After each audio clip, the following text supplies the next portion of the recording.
Thank you for listening to this Podcast One production. Now available on Apple Podcasts, Podcast One, Spotify, and anywhere else you get your podcasts. The conclusion of our investigation into the case of Bianca Jones and DeAndre Lane. I know a lot of people, say this is going to be like kind of taboo, but a lot of people, when you see a black man in a courtroom and you hear a story, it's easy to convict. It doesn't have to make sense. Has the person closest to DeAndre committed the ultimate betrayal? Because she told me what happened. She told me, she was like, look, I went to get questioned by the police. They told me that they were going to take my daughter from me if I didn't say what they wanted me to say. So I said some things that weren't true. And I'm thinking to myself, like, why would you do that? A statement analysis expert and no body homicide expert weighs in. There's just a lot of blatant deceptive indicators that it's very clear to me she was not in that car, or she's in that car, but she was deceased. And final thoughts and messages from Bianca's mother and DeAndre himself. I never, ever, ever, not once, gave up on the idea that she would come home. My dearest Bianca, no amount of time or space can diminish the amount of love I have for you. Even though several years have passed, I want you to know that you haven't been forgotten. There are people who love you. We're still keeping up the search. Making sure. The following episode of Killer Genes contains graphic and sensitive information and material. Listener discretion is advised. Emmy-nominated true crime journalists bring you cases like you've never heard them before. Hear firsthand accounts from the victims' families, private investigators, lawyers, law enforcement, and even the convicted. Giving you a complete 360 of the case like no one else can. I'm Melissa McCarty. I'm Kelly McClear. And this is Killer Genes.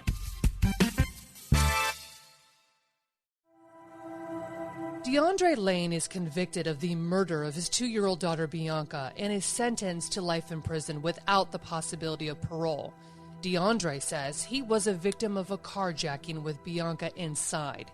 We have presented you the facts, the evidence, and even eyewitness testimony that Bianca may in fact still be alive, as her body has never been found. But there is one other person you have not heard about yet. DeAndre's then-girlfriend, Anjali. DeAndre and Anjali have a daughter together as well, Addison, who is about the same age as Bianca. Anjali took the stand for the prosecution and said that she heard DeAndre beat Bianca and heard her crying.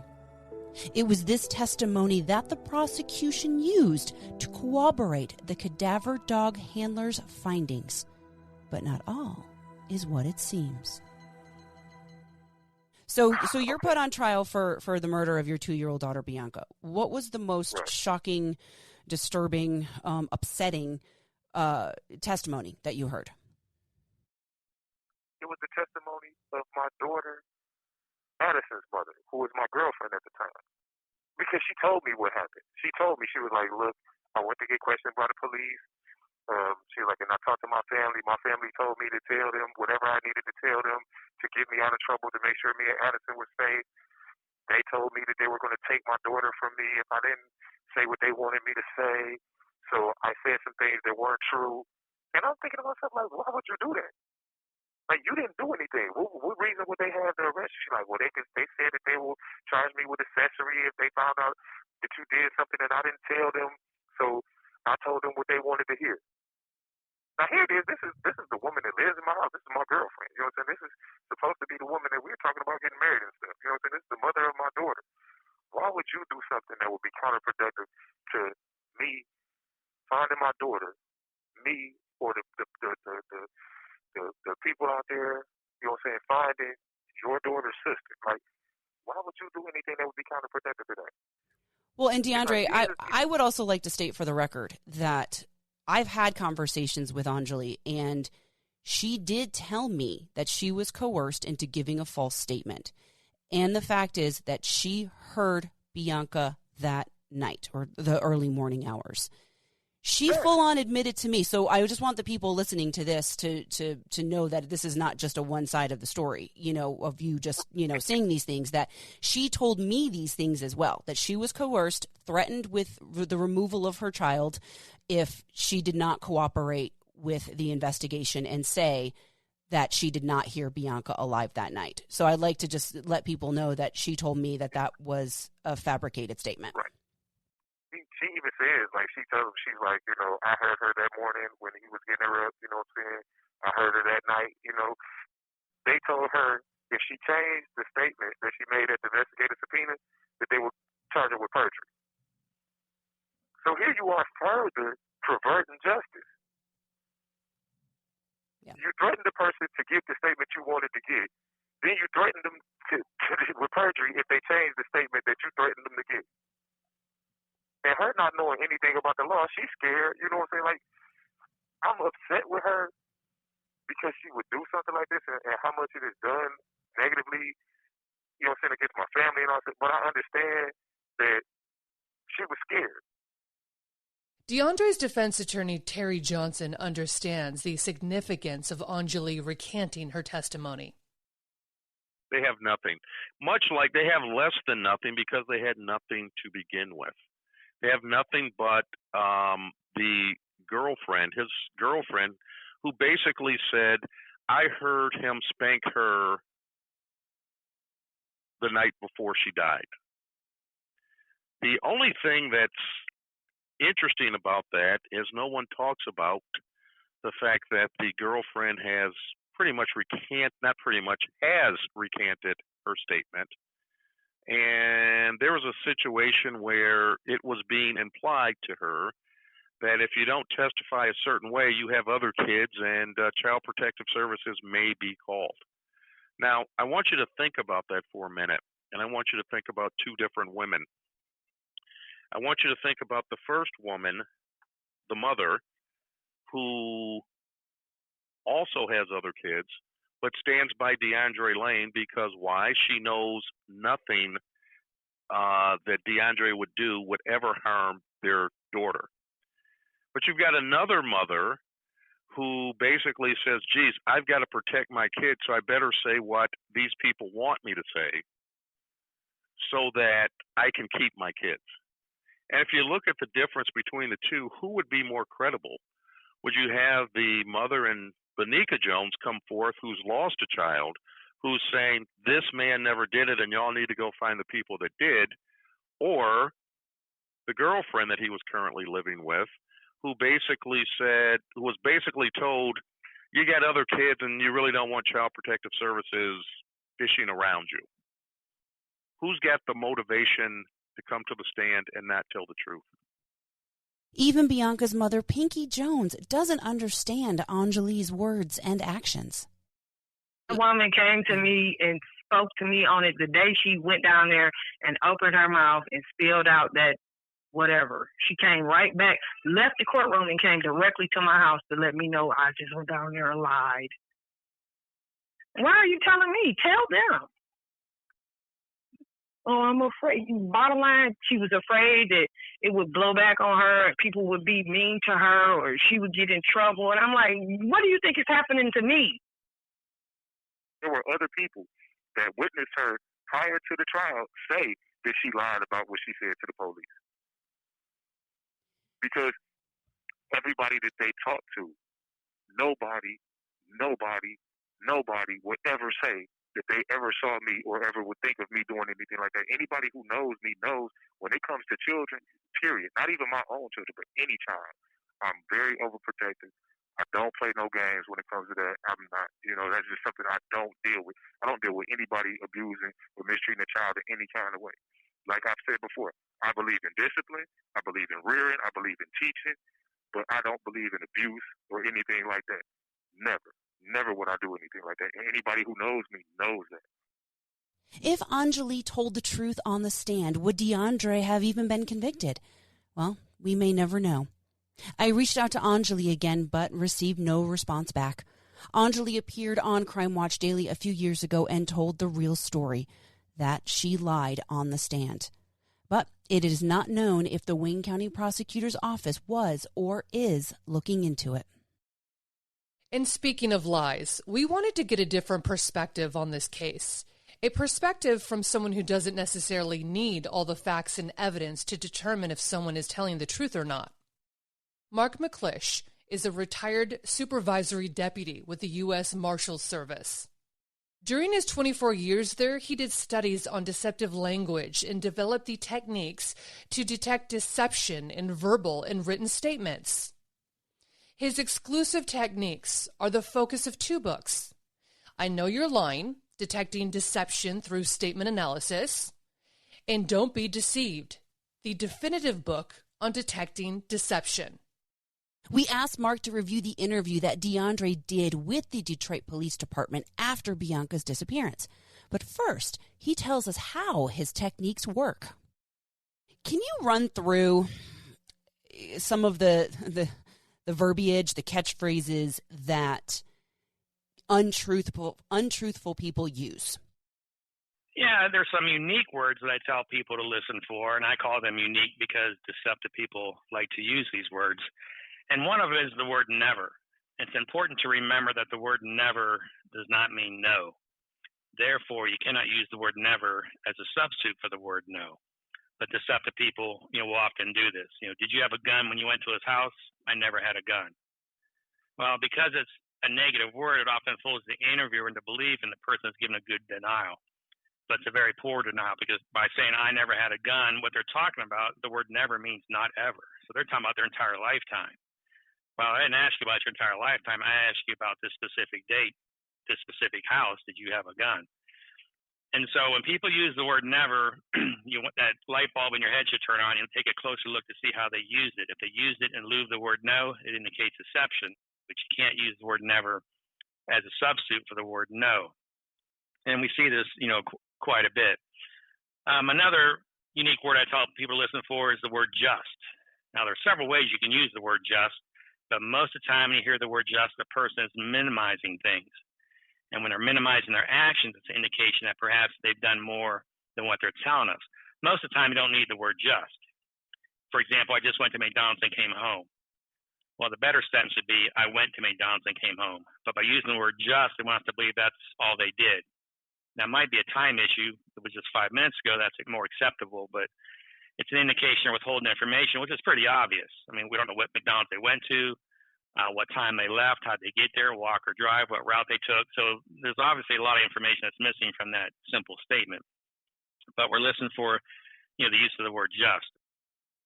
And then I'd mention, verb tenses. When a person is given a statement, everything should be in the past tense. And that's what we'll find when people give us truthful statements. But when they use present tense language, an indication that perhaps it's not coming from memory, and they're making up the story, and they don't realize that they use a present tense verb. Something else we're looking for is pronouns. You can learn a lot by looking at the pronouns in a statement, because pronouns give us responsibility, and sometimes people don't want to take responsibility. And then other times people unknowingly take responsibility, and we see it with the pronouns. Now, we know the pronouns, we and us, are plural pronouns. So when people use these pronouns, we want to know who else was involved. But what people don't realize is that the pronouns we and us always indicate a partnership. It means that two people agree to do something together. It doesn't mean they're best of friends. The pronoun I shows commitment to that statement. Got up at 6 o'clock, went to the store. Well, who did all that? It wasn't I got up at 6 o'clock or I went to the store. So the missing I shows us a lack of commitment to that statement, and perhaps the person didn't do what they want us to believe they did. The order in which people mention things. And so we can gain a lot of information by the order that people mention things. We saw each other on and off. It probably wants to believe they didn't see each other very often, but look at the order. On is first, off is second, versus most people would say we saw each other off and on if it was very infrequently.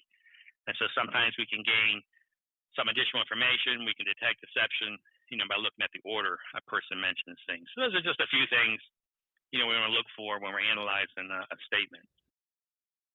Talk about the significance of being repetitious. In the very beginning, the detective says, tell us where baby girl is. And DeAndre over and over says, I don't know where she is. I don't know where she is. I don't know. I'm trying to think. I don't know. Why are Why are repetitious statements possibly suspicious?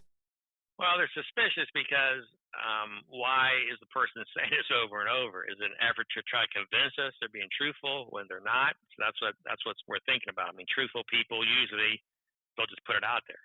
This is the truth. This is what happened. I don't have to keep repeating myself. It is, it's one of the times when he does give a good statement. I don't know where she is because again, we believe what people tell us, and that's a good statement. But as you pointed out, he kind of messes it up because I think it was 7 times he said that. I don't know where. I don't know. And so the repetitious then makes it a more suspicious. Are you being truthful or just trying to convince me, that you don't know where she is? A deceptive statement usually lacks a lot of details because if they're making it up, there was no details. And so deceptive people usually don't think about putting details in there. If they're smart, the shortest answer is going to be the best answer because then they don't, they don't get tripped up. But there's a reason why he keeps saying that over and over again. And again, we're not going to send him to prison because of that, but it's just something we want to take a look at, ask a few more questions about. Is he trying to convince me he's overdoing it, or is he being truthful here? During DeAndre's interview with detectives, he recounts his movements that morning, and Mark picked up on something. He said, I stopped at the gas station while I had Alondra in the car, so I couldn't run into the gas station. So if you would, break down this particular sentence. So again, the sentence was I stopped at the gas station, and while I had Alondra in the car, so I couldn't run into the gas station. So what he wants us to believe is I stopped and got gas, but my other daughter's in the car. I can't go into the gas station because, she could be kidnapped, could be carjacked, what have you. Excuse me. And I would say, okay, that sounds like a good statement. Good reason for not going to the gas station. But again, notice what he says. The reason he couldn't go into the gas station is because he had Alondra in the car. Well, what about Bianca? Suppose at this point in time, Alondra and Bianca are both in the car. And so we'd expect him to say, I had both my daughters in the car. That's why I couldn't go into the gas station. But he doesn't talk about Bianca, which indicates she wasn't in the car. Or if she was deceased, then, you wouldn't really think that's a concern. But his other daughter, Alondra, is still alive. So that is a concern. And so, Ray, it stood out to me because, it should be both my daughters are in the car. That's why I couldn't go into the gas station. But he just focuses on Alondra and doesn't mention Bianca. Detectives asked DeAndre to tell them about the carjacking. So when talking about the carjacking, the detective says, don't make any more mistakes, Dre. And Mr. Lane says, I already did. I got out of the car and I let them take. And he stops. The phrase I let them take is what jumped out at me. It's obviously it's a phrase that indicates he was at fault here for his daughter being kidnapped. And we can see how a person might say that, had I not stopped the car and got out and just said, okay, I'll just keep driving. When I get to my destination, then I'll look at my tail lights. This wouldn't have happened. So there is some fault on his part, but still, an innocent person would make a statement like that. I let them take, and what he wants us to believe is I let them take her. They would be distraught and, what could I have done to prevent this and stuff like that. But the other point is that he didn't finish the sentence. I let them take what? He couldn't say I let them take her. Well, why can't he say that? That's what we want to know. Well, it could be because he's so upset. It's hard for him to say that. Or it could be because it didn't happen. Nobody took her. And so he can't say I let them take her. And again, I think, that he's making up the carjacking. Nobody took her, and that's why he couldn't say I let them, take her.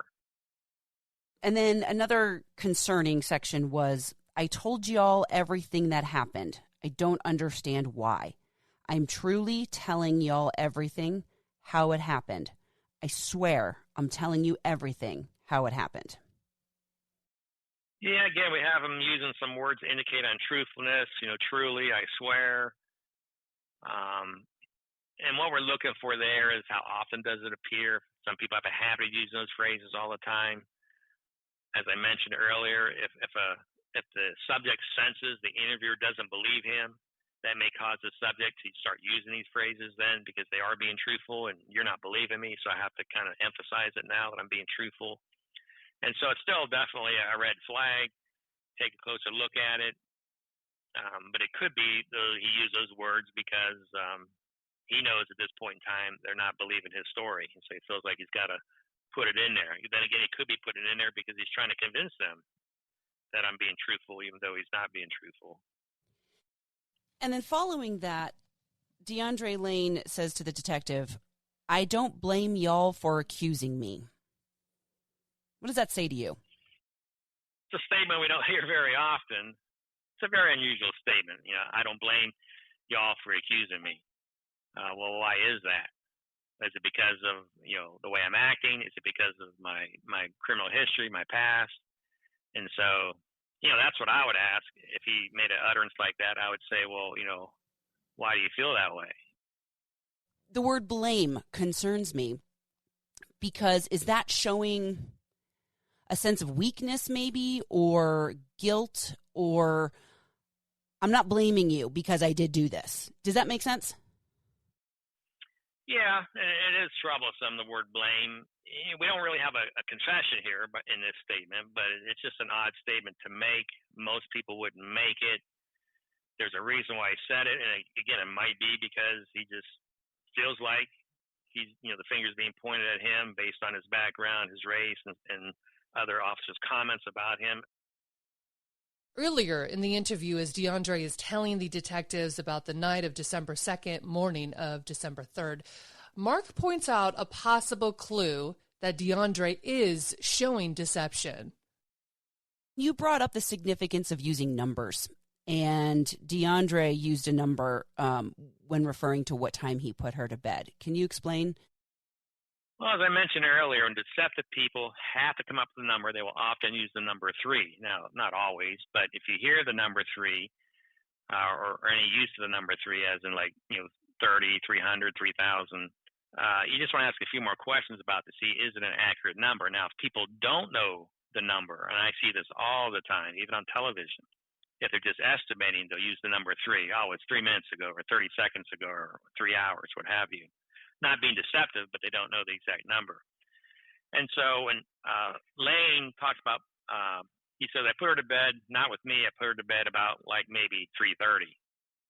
And so he uses the number 3 there, not just 3 o'clock, but 3:30. And so I'd ask a few more questions about that. Now, again, it could be he doesn't know the exact number because he did say about, maybe. And so he's not saying it was exactly 3:30, and maybe that's why he went with that number. But it does raise some questions because deceptive people like to use that number 3. So, Mark, in your professional expertise, with DeAndre's interview on December 3rd of 2011, you feel that he was being significantly deceptive? I believe he's being significantly deceptive based on his language, what he's telling us, more so what he's not telling us.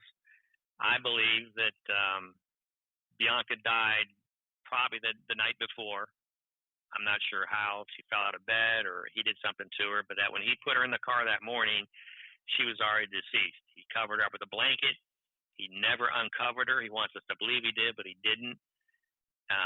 And then he alludes to, talking to her, or alludes to what she was acting like, but he always stopped short of saying it because he couldn't say it. Rico says he didn't see her. I believe that she was deceased after he dropped his 2 kids off at school. He then apparently would dispose of her body, parked his car, and then ran to Mary's house and make it look like a carjacking. There's just so many deceptive indicators. If there was just 1 or 2, that's different. Maybe not enough to conclude, okay, I think he killed his daughter.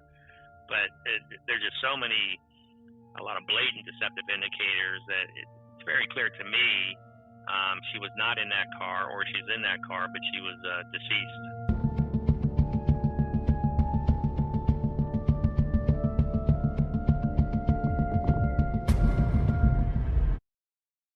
What separates the conviction of DeAndre Lane in the murder of his daughter Bianca is the fact that her body has never been found. no-body homicide cases are more prevalent than you think. So we consulted this country's leading expert on the matter. Tad DeBias, once a prosecutor in the D.C. U.S. Attorney's Office for 12 years, is now known as the no-body guy, as he has consulted legal teams around the country on no-body homicide cases. He is the author of No-Body Homicide Cases, a practical guide to investigating, prosecuting, and winning cases when the victim is missing, and runs the website nobodycases.com. So the old saying of no body, no crime, criminals can't use that anymore, can they? Correct. It's a lot harder. It used to be true. In fact, there used to actually be some jurisdictions where if you didn't have the body, you couldn't charge someone with murder, New York and Texas being the biggest examples of that. But in fact, my research has shown there have been no-body murder trials in all 50 states, all of the territories of the U.S. So that really puts a lie to the idea of no body, no crime. So what is the formula that you're looking for? What boxes are you checking off? In a no-body murder case, you have what I call 3 legs of a stool. In a good case, you have all 3 legs. In a not-so-great case, you don't have any of the legs. But the 3 legs of the stool are, number one, forensic evidence.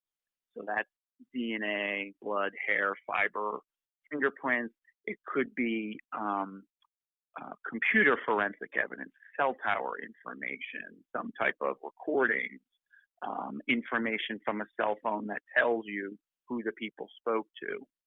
The next leg of the stool is confession to friends and family. Most no-body murder cases are done by single defendants against another person, and there generally are not eyewitnesses. There are some cases where there are eyewitnesses, but the vast majority of cases don't have eyewitnesses. And the third leg is confession to police, where the defendant at some point confesses to the police. A good no-body case might have all 3 of those. There are cases that go to trial and conclude successfully that don't have any of those 3. Those are rare. Most of the cases have one of those, what I call quantum of evidence. And how many legs of the stool did you find for DeAndre Lane? Ooh, that's a good question. Let me think about that. Well, I'll tell you right now, Tad, he never confessed to law enforcement. Correct. He never confessed to law enforcement. Right. I don't think he confessed to friends and family. No. So I think both of those are out. I would call he had the dog, the canine hit, correct? Yes, correct. Yeah, the only piece of really substantial evidence was a dog barked. That was it. Right. So I would call that forensic evidence, although as I think you kind of alluded to a little bit with your comment, I think that's definitely a little bit of a weaker strand of forensic evidence. It's obviously not the strength of DNA. It's not the strength of even a fingerprint, which sometimes takes some hits. It's probably not even as ironclad as hair, which is really taken a lot of forensic hits the last few years in terms of being challenged. A dog smell is something, but the problem is if you don't actually find the body, it's a little bit hard to tell for sure. This is definitely what the dog smelled, that it was a decomposing body, because as anyone who works with canines will tell you, there are other things that can smell like that are not a decomposing body, but smell like a decomposing body. And obviously, the biggest drawback of a dog is the dog can't tell you, this is what I think it is. I'm 60% sure. I'm 100% sure. That relies on the ability of the handler to be able to tell what the dog is indicating on. So I would say in the Lane case, that's really the only leg of a stool. And as is evident when you have only one leg of a stool, it can be a shaky stool, and I think that applies here, given that the type of forensic evidence we're talking about is really kind of shaky. Because even if you had found Bianca's DNA in the car, it wouldn't have told you much, because he had obviously transported his daughter in that car before. So why do you think the Wayne County Prosecutor's Office took the chance. I mean, with lack of, significant physical evidence in this case, to me, it just seemed like it was a roll of the dice.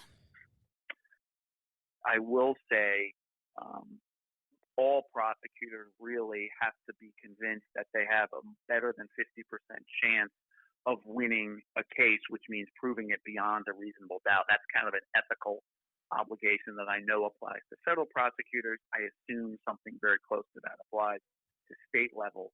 So they must have believed that they had a better than 50% chance of proving guilt beyond a reasonable doubt.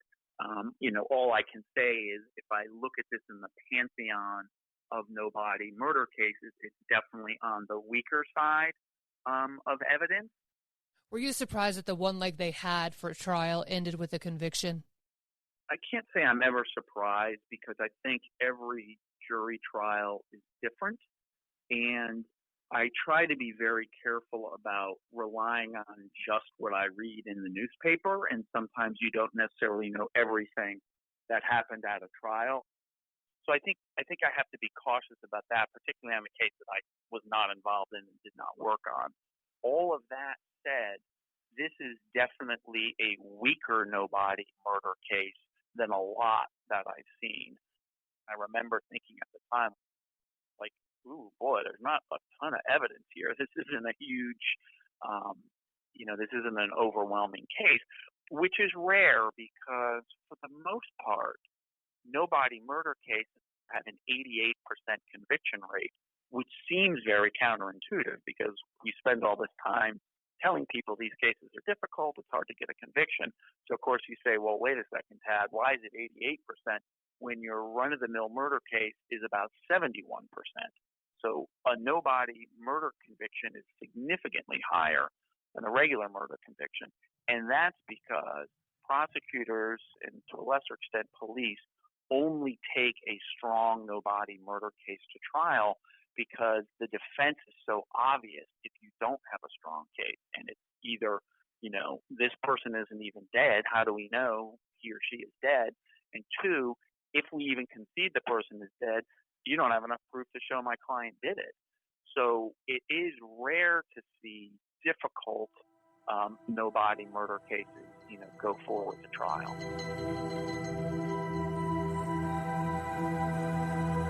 As you know, the case against DeAndre did go to trial, and he was found guilty of child abuse and the murder of his 2-year-old daughter, Bianca.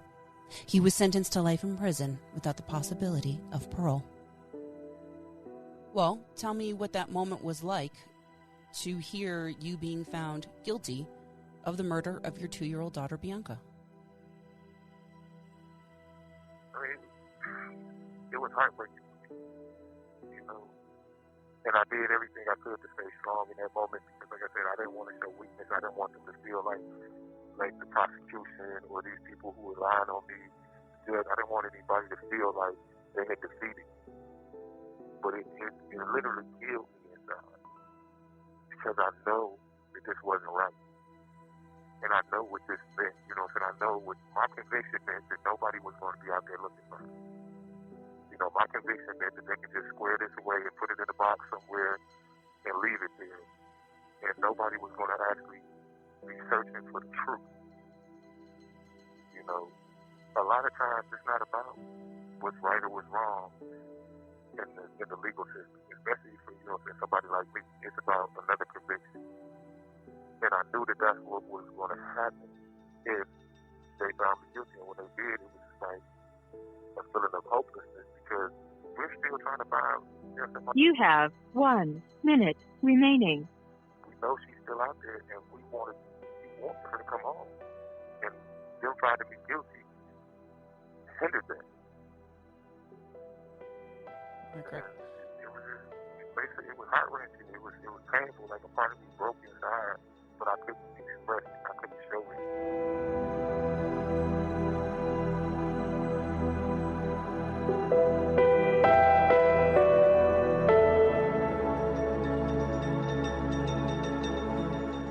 In September of 2012, DeAndre filed an appeal to have the cadaver dog testimony thrown out. He lost that appeal. And what else was lost was a little girl in the family that has been left behind. Is Bianca dead? Or is she still alive out there somewhere? All right, DeAndre, I'm going to ask you these questions then. Did the carjacking take place? Yes, it did. Did you kill your 2-year-old daughter, Bianca? No, I did not. Do you feel that she is still alive out there somewhere? Yes, she is.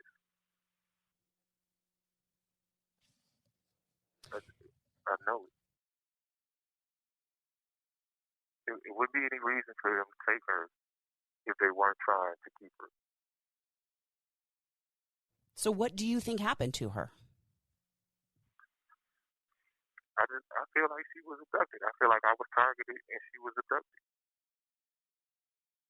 Now, I don't know the ins and outs of why she was abducted, who did the abduction, where she is now, but I truly believe that situation, I was targeted, and they got what they wanted. DeAndre's defense attorney, Terry Johnson, has his own theories. Do you believe Bianca is alive? I do. I believe that little girl is alive. Do you think DeAndre was set up? If so, by who and why?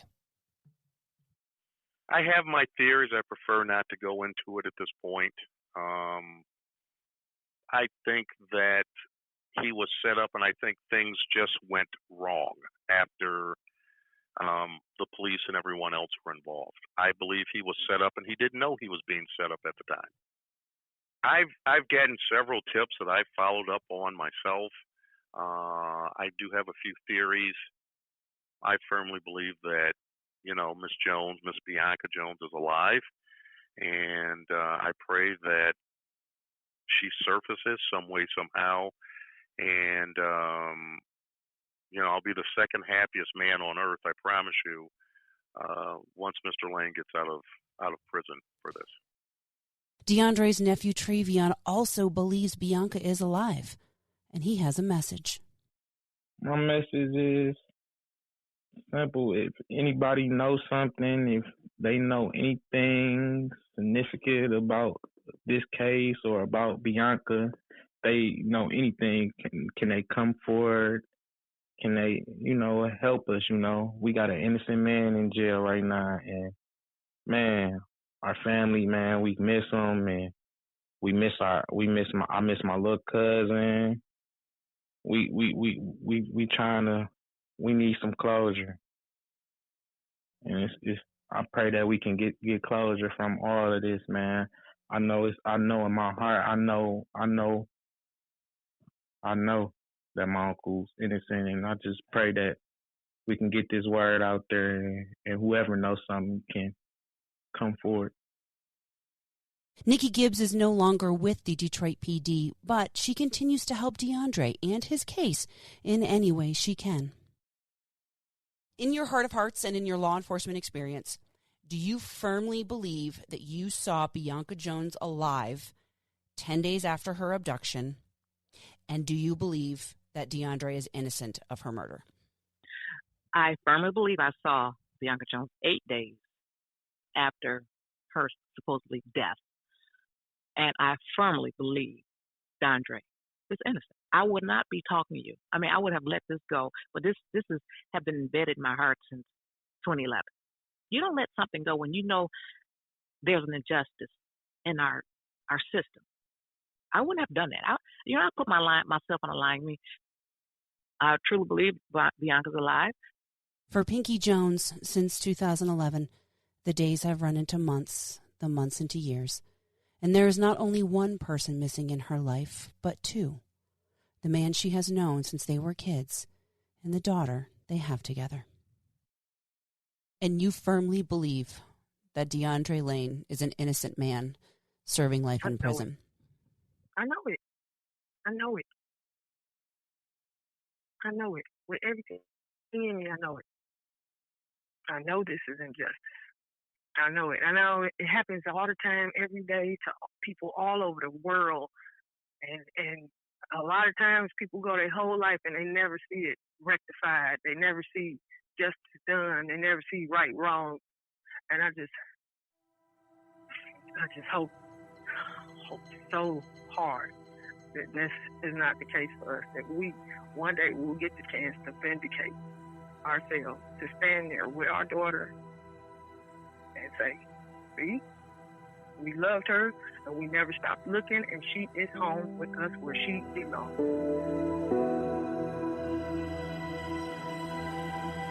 Bianca would be turning 11, correct?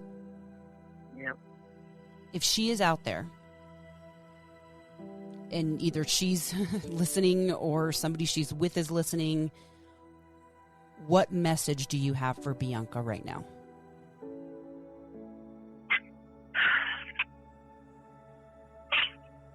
I never, ever, ever, not once, gave up on the idea that she would come home. I moved out of the old house, but I only moved a block away, so we still close. You can still find home. I'm across the street from the park. I got us a big yard. We got a nice garden, and we can get a dog if you want. Home is waiting for you, baby. Whenever you get here, just wait. It's always going to be here for her.